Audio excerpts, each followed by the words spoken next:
essentially they started this uh, study back in 2013, and they just ended it this year. It was in Pennsylvania. The PA Game Commission put it on along with some other, like I think Penn State and some other entities helped with it. But they collared well over 1,000 deer in that 10 years time frame. They collared 1,120 over that time frame, and they tracked pretty much every waking or every minute of their lives uh, on those GPS collars, and they found like a ton of interesting information. And I thought it was really interesting. Some things that I didn't know would go on in the deer world, and some things that like would confirm the way we hunt, Dan. And in the article, it kind of read that way. It's like this is something PA hunters need to read because it's not the traditional thinking of how deer behave. Um, but I got a bunch of points, and I kind of was. It's probably better that you didn't read it because then you can we can get your initial reaction. I guess before we start, guys, if you will leave some questions in the comments, we may be able to get to them tonight. And just put a question mark before the question. That way I can see that it's a question, not just a comment. And thanks for Ron's. Let's see here. Got a new member here. I am. Let me find it. I'll get to the members here in a minute. But we do have a membership program. If you guys are interested in that, the people in green are the members. So you get some cool emojis and all that kind of stuff. Anyway, let's get to this deer study because there's a lot of stuff in it. First of all, the first point they made in the article was most deer spent early hours after dawn in beds until 10 a.m. And then at 10 a.m. they saw a little bit of movement again. And the point the article was making, or the writer of the article, was that the fact that deer hunters think that they need to get into the stand really early. And in all reality, the vast majority of the deer they had collared were in their beds before dawn every morning, no matter when it was, essentially. Which that's something we talk about a lot, like hunting mornings, right? About how you can screw things up because they're already in their beds.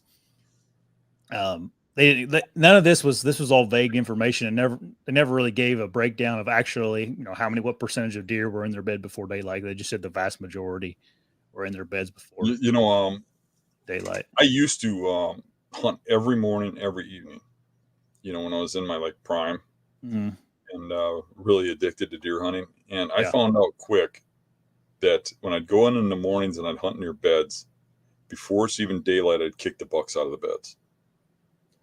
And it was real spotty, and not very often that I had bucks come in to bed down.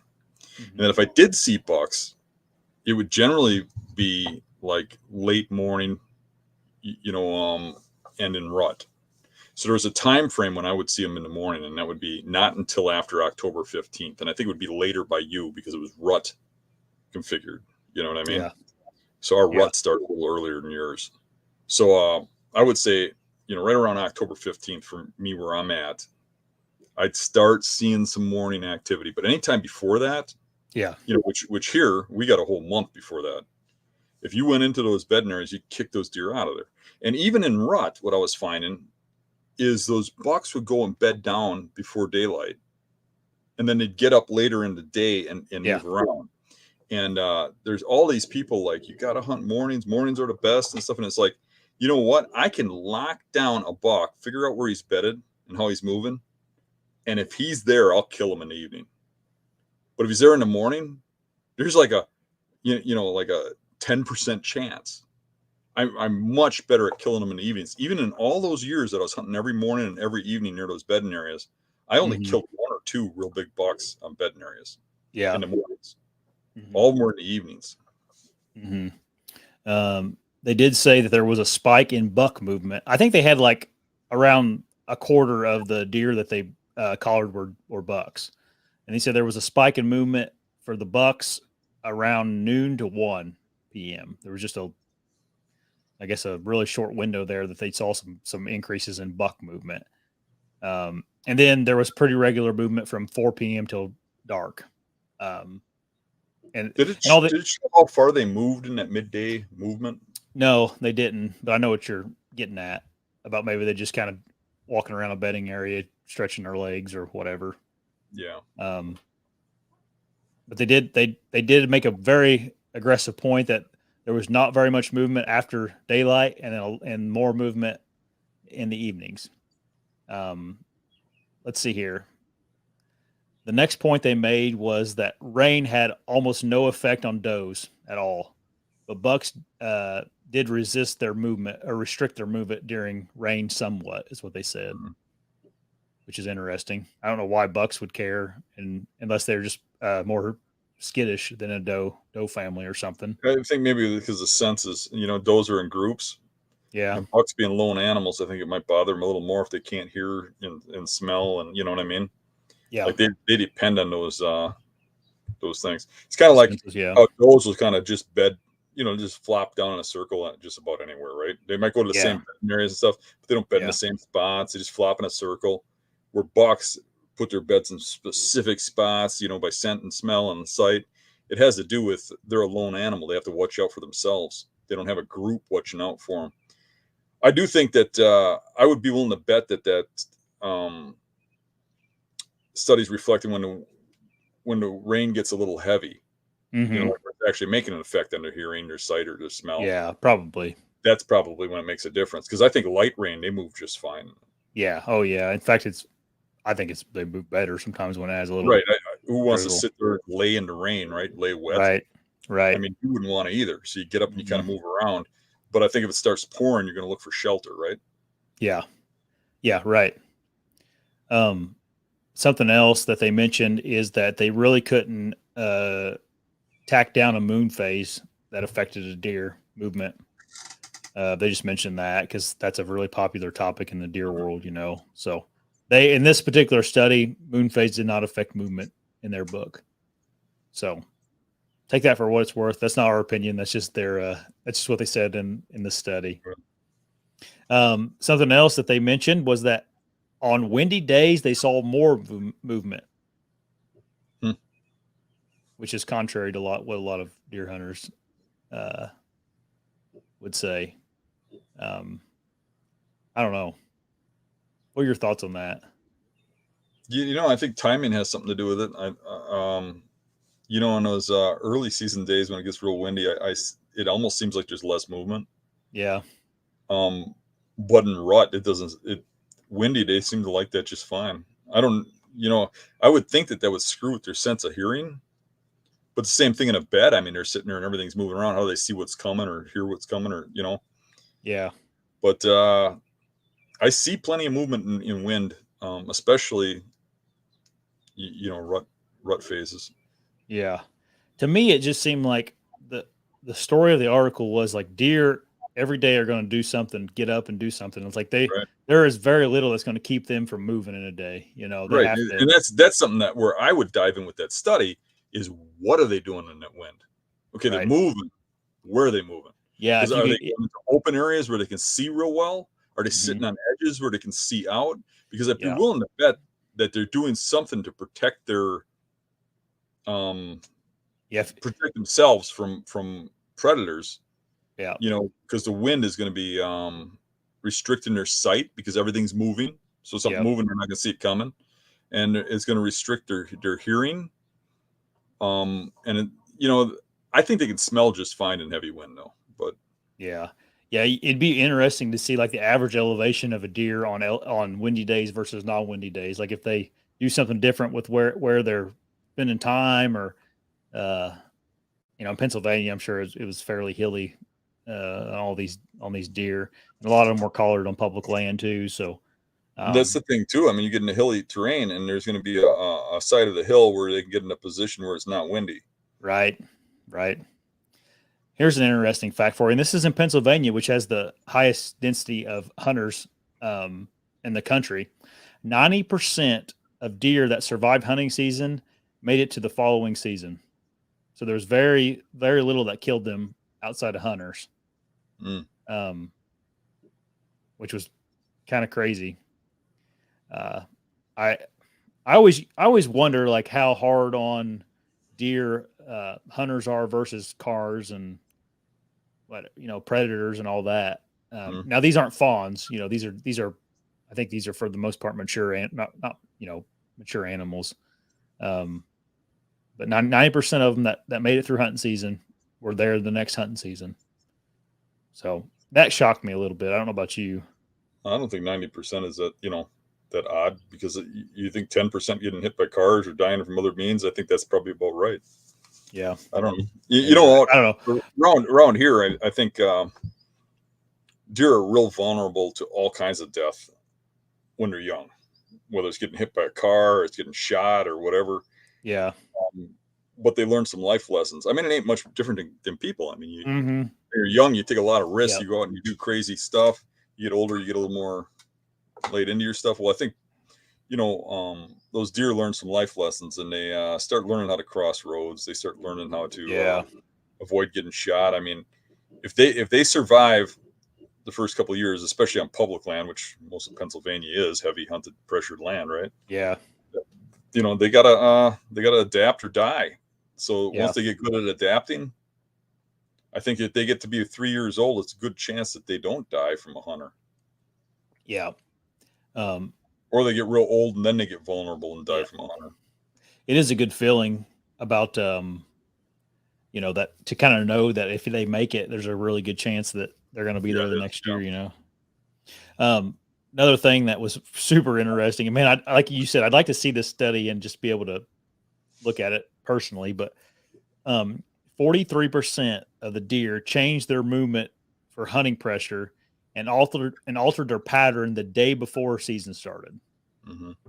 Isn't that crazy how they know like season starts tomorrow, boys, let's start doing something different? Well, it's because people invade the woods. Oh yeah, I know. Yeah.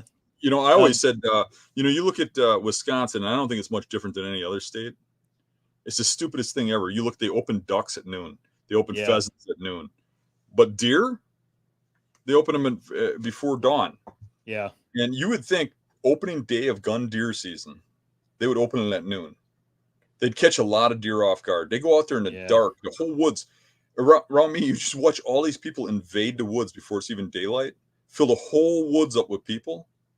It's like just slapping them on the rear end and saying, "We're coming for you." Yeah. That's what survives a lot of deer.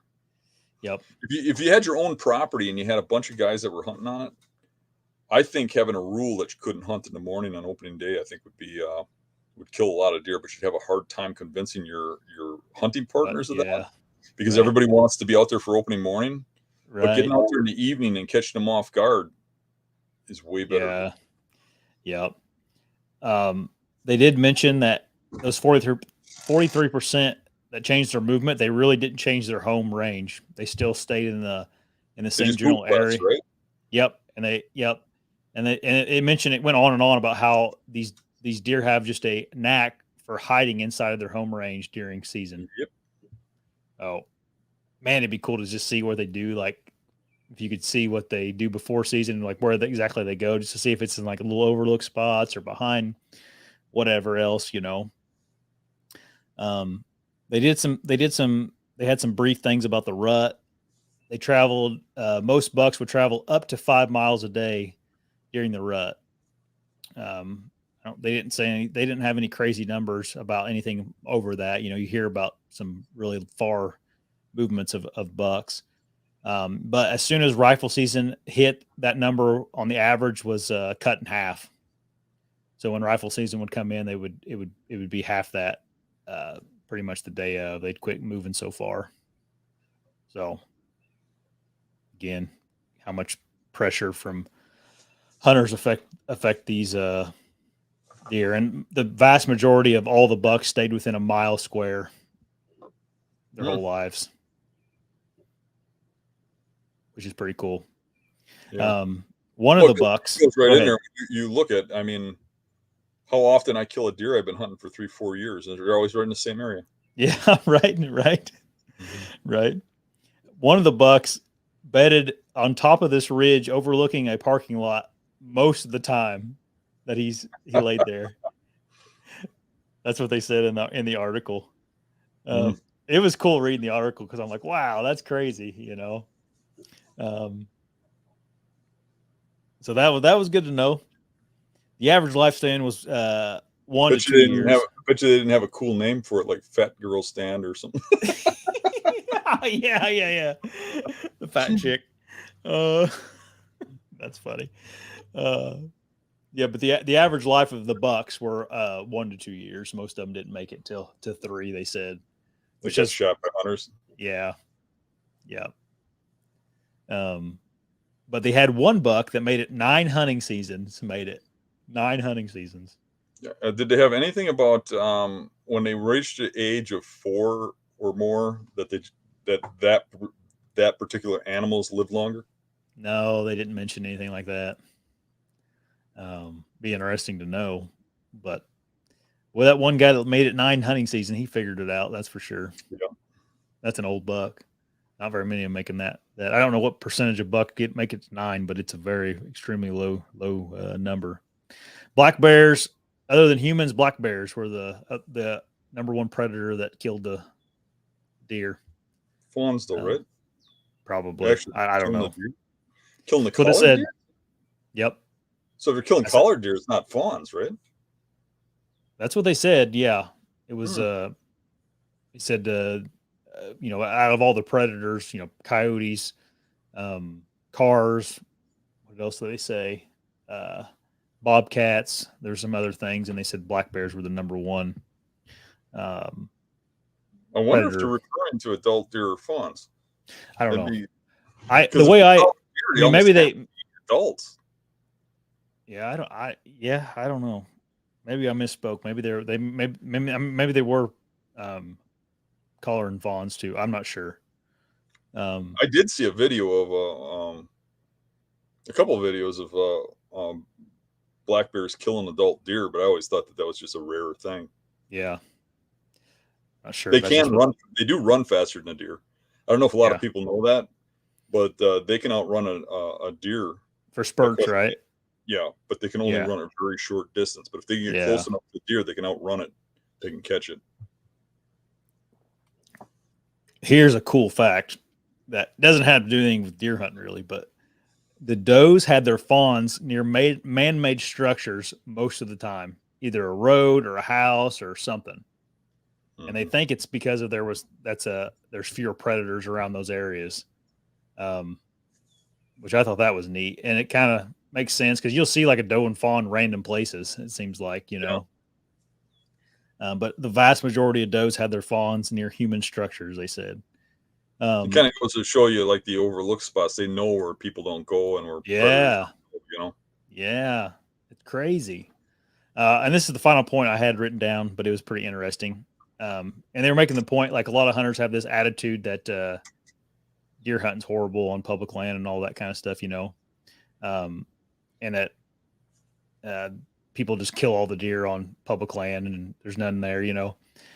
One season they had 32 deer collared on a piece of public in Pennsylvania, and of the 32, 31 of them made it through the season.